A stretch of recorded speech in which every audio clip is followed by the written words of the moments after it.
I'm Santo Baines, and this is Canary, a vlog dedicated to the spectacular wines of the Canary Islands. How exciting is it that we may soon again be able to travel on holiday to the Canaries?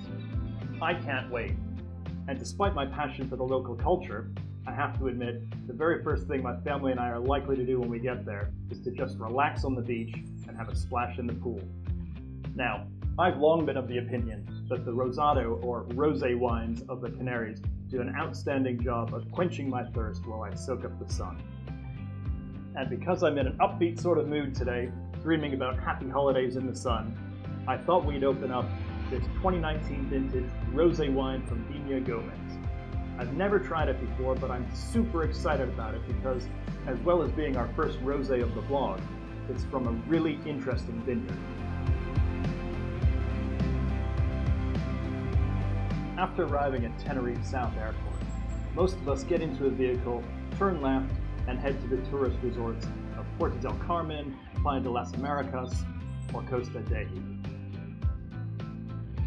If, however, you were instead to turn right and travel up the eastern coast of Tenerife on the TF1 Autopista, you would, for about 30 minutes or so, find yourself driving through a sparsely populated and rather infertile stretch of volcanic coastline, until quite suddenly you emerge into a much more hospitable valley with intermittent greens of natural vegetation and agriculture, and towns and villages of all sizes from the coast right up to the foot of its highlands, where the tilt changes and the land shoots upwards towards the coronal pine forest.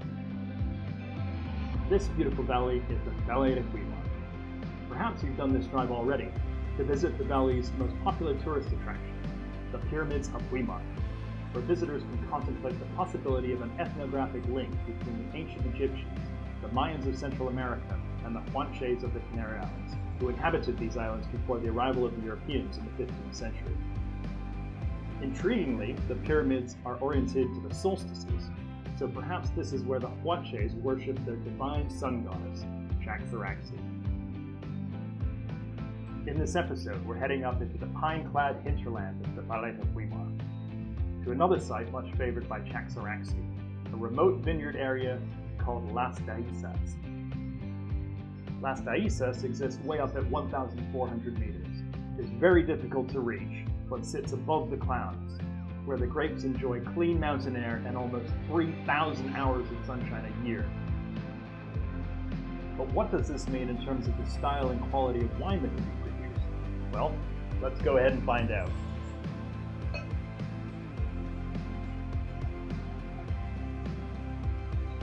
Okay. For me, I would say that this is actually quite an intense color for a rosé. Let's say translucent red dahlia. Beautiful, eh? And the nose? Really powerful. Really interesting too. You know, more than anything else, I would say this smells like almost cooked rhubarb. So, how do we explain this unusual intensity of color and potency of aroma? Well, if you remember back to the last episode, I explained how high-altitude viticulture, because of the cold nights, can extend the growing season for grapes to really allow them to concentrate a lot of flavor, but also color as well. In La Palma, we were up at 1,200 meters, but here in Tenerife, we go higher still, to 1,400 meters. And we also go further in terms of grape ripening.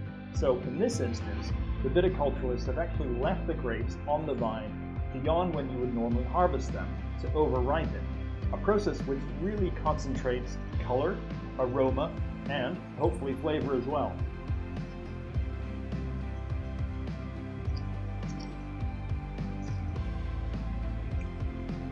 Okay, the cooked rhubarb on the palate, definitely, but also some sweeter notes too, like strawberry compote and maybe maraschino cherries. This wine is not dry, it is medium sweet. So fermentation, the process by which sugar is converted to alcohol, has in this case gone to completion without consuming all of the natural grape sugars. And this is only possible because these grapes have been left late into the season to concentrate their sugars whilst drying out in the abundant late summer sunshine. you can actually tell this just by looking at it. So you see how this wine is really quite viscous. So this high viscosity is either going to come from high alcohol or high sugar content. And this wine is 12% by volume alcohol.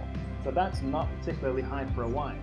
So this high viscosity is because this wine is really lovely and sweet.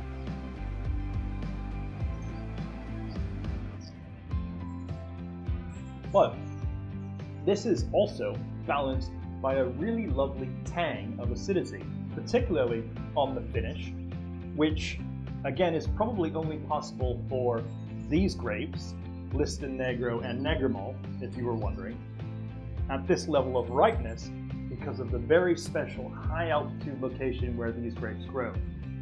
Consistently achieving healthy harvests of high quality overripe wine grapes is not possible in most vineyards, but in Las Taizas we are far enough south and high enough above the clouds to receive Charax's kiss. Moving on to our viewer question of the day, we have a question from Shane, who asks, do any of the Canary Island bodegas also distill a brandy? So this is a really interesting question, particularly so because grape spirit production was at one time in the Canary Islands very important to the economy. Unfortunately, however, I am personally not familiar with any modern grape spirit production in the Canary Islands, apart from knowing that Bodegas Insulares Tenerife do distill a grape spirit called Faial. So I thought what we'd do is I'd actually turn this question back to the viewers. I know many of you are based in the Canary Islands, so if you have more knowledge about grape spirit or aguardiente production in your homeland, please leave a comment either on Facebook or on YouTube for this video. Your input would be highly appreciated, and I really love to hear from viewers of the vlog. Thanks for watching, and see you next time.